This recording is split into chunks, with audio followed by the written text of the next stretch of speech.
ನೆಹೆಮಿಯ 8ನೇ ಅಧ್ಯಾಯ 10ನೇ ವಚನದಲ್ಲಿ ವಾಕ್ಯವು ಈ ರೀತಿಯಾಗಿ ಬರೆಯಲ್ಪಟ್ಟಿದೆ. ಈ ದಿನವು ನಮ್ಮ ಯೆಹೋವನಿಗೆ ಪ್ರತಿಷ್ಠಿತ ದಿನವಾಗಿರುವುದರಿಂದ ವ್ಯಸನ ಪಡಬೇಡಿರಿ, ಯೆಹೋವನ ಆನಂದವೇ ನಿಮ್ಮ ಆಶ್ರಯವಾಗಿದೆ ಎಂದು ವಚನವು ಬರೆಯಲ್ಪಟ್ಟಿದೆ.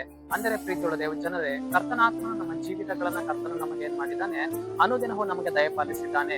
ಪ್ರತಿದಿನವೂ ನಮಗೆ ಉಂಟು ಮಾಡಿ ಅನುದಿನವೂ ಕರ್ತನು ನಮ್ಮನ್ನ ಏನ್ ಮಾಡುವವನಾಗಿದ್ದಾನೆ, ನಡೆಸುವವನಾಗಿದ್ದಾನೆ. ಆದುದರಿಂದ ಕರ್ತನೆ, ಈ ನನಗೆ ಸುಂದರವಾಗಿರುವಂತಹ ಈ ದಿನವನ್ನ ಕೊಟ್ಟಿದ್ಯಾ, ಇದರಲ್ಲಿ ನಾನು ವ್ಯಸನ ಪಡಬಾರದು, ಕಣ್ಣೀರು ಪಡಬಾರದು, ನಾನು ಇದರಲ್ಲಿ ಗೋಳಾಡಬಾರದು, ಒಂದು ದುಃಖಿತನಾಗಿ ನಾನು ನಡೆದು ಹೋಗಬಾರದು. ಈ ಕೊಟ್ಟಂತಹ ಈ ದಿನದಲ್ಲಿ ನಾನು ಸಂತೋಷವುಳ್ಳವನಾಗಿರ್ಬೇಕು, ನಿನ್ನ ಆನಂದದಲ್ಲಿ ನಾನು ನಡೆದು ಹೋಗಬೇಕು, ನಿನ್ನ ಸಂಭ್ರಮೋತ್ಸವದಲ್ಲಿ ನಾನು ನಡೆದು ಹೋಗಬೇಕು ಎಂದು ನಮ್ಮ ದಿನಗಳಲ್ಲಿ ನಮ್ಮನ್ನು ನಾವು ಕರ್ತನಿಗೆ ಬಿಟ್ಟುಕೊಡುವಾಗ ಕರ್ತನ ನಮಗೆ ಸಹಾಯ ಮಾಡುವವನಾಗಿದ್ದಾನೆ. ಪ್ರೀತಿಯುಳ್ಳ ದೇವ ಜನರ, ಒಂದು ನಮ್ಮ ಜೀವಿತದಲ್ಲಿ ಮುಂಜಾನೆ ಹರ್ಷಧ್ವನಿ ಅನ್ನುವಂಥದ್ದು ಅದು ಕೇಳಿಸಲ್ಪಡುವಂತದ್ದಾಗಿದೆ.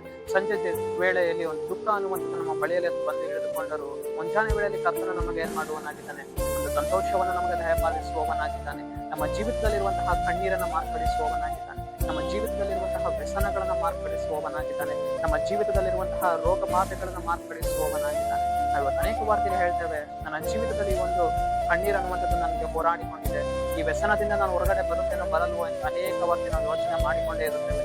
ಆದರೆ ಪ್ರೀತಿಯುಳ್ಳ ದೇವ ಜನರೇ, ನಮ್ಮ ಪರಿಸ್ಥಿತಿಗಳನ್ನ ಮಾರ್ಪಡಿಸುವುದಕ್ಕೆ ಕರ್ತನ ಶಕ್ತನಾಗಿದ್ದಾನೆ. ನಿನ್ನ ವ್ಯಸನಗಳನ್ನ ಮಾರ್ಪಡಿಸುವುದಕ್ಕೆ ಕರ್ತನ ಶಕ್ತನಾಗಿದ್ದಾನೆ. ನಿನ್ನ ಕಣ್ಣೀರನ್ನು ಒರೆಸುವುದಕ್ಕೆ ಕರ್ತನ ಶಕ್ತನಾಗಿದ್ದಾನೆ. ಆದುದರಿಂದ ನಮ್ಮ ಅನುದಿನಗಳನ್ನ ಕರ್ತನಿಗೆ ಬಿಟ್ಟುಕೊಡುವಾಗ ಕರ್ತನ ನಮಗೆ ಸಹಾಯ ಮಾಡಿ ನಮ್ಮ ಎಲ್ಲಾ ದುಃಖ ತುಂಬಿದ ದಿನಗಳನ್ನ ಮಾರ್ಪಡಿಸಿ, ವ್ಯಸನ ತುಂಬಿದ ದಿನಗಳನ್ನ ಮಾರ್ಪಡಿಸಿ ಸಂತೋಷದ ದಿನವಾಗಿ ಆತನು ಮಾಡುವವನಾಗಿದ್ದಾನೆ. ಸರಿ, ನಾವು ಪ್ರಾರ್ಥಿಸಿಕೊಳ್ಳೋಣ. ಅಪ್ಪ ಕರ್ತನೆ, ನಿಮಗೆ ಸ್ತೋತ್ರ ಸ್ವಾಮಿ. ಈ ಮುಂಜಾನೆ ವೇಳೆಯಲ್ಲಿ ಕರ್ತನೆ ವಾಕ್ಯ ಭಾಗ ಸಂದೇಶವನ್ನು ನೋಡುವ ವಚನಗಳನ್ನು ಸಂಧಿಸಿ ಕರ್ತನೆ, ನಿನ್ನ ಜನರ ಜೀವಿತದಲ್ಲಿ ನಿನ್ನ ಕಾರ್ಯವನ್ನ ಮಾಡಿ, ನಿನ್ನ ಜನರ ಜೀವಿತದಲ್ಲಿ ಹೋರಾಡಿಕೊಂಡಿರುವ ವ್ಯಸನಗಳನ್ನ ದುಃಖಗಳನ್ನ ಮಾರ್ಪಡಿಸಿ ನಿನ್ನ ಜನರ ಜೀವಿತದಲ್ಲಿ ಆನಂದವನ್ನು ಆಶ್ರಯವಾಗಿ ಕೊಡುವುದಕ್ಕಾಗಿ ಸ್ತೋತ್ರ. ನಜರೇತಿನ ಯೇಸುವಿನ ನಾಮದಲ್ಲಿ ಕರ್ತನೆ, ಆಮೆನ್, ಆಮೆನ್.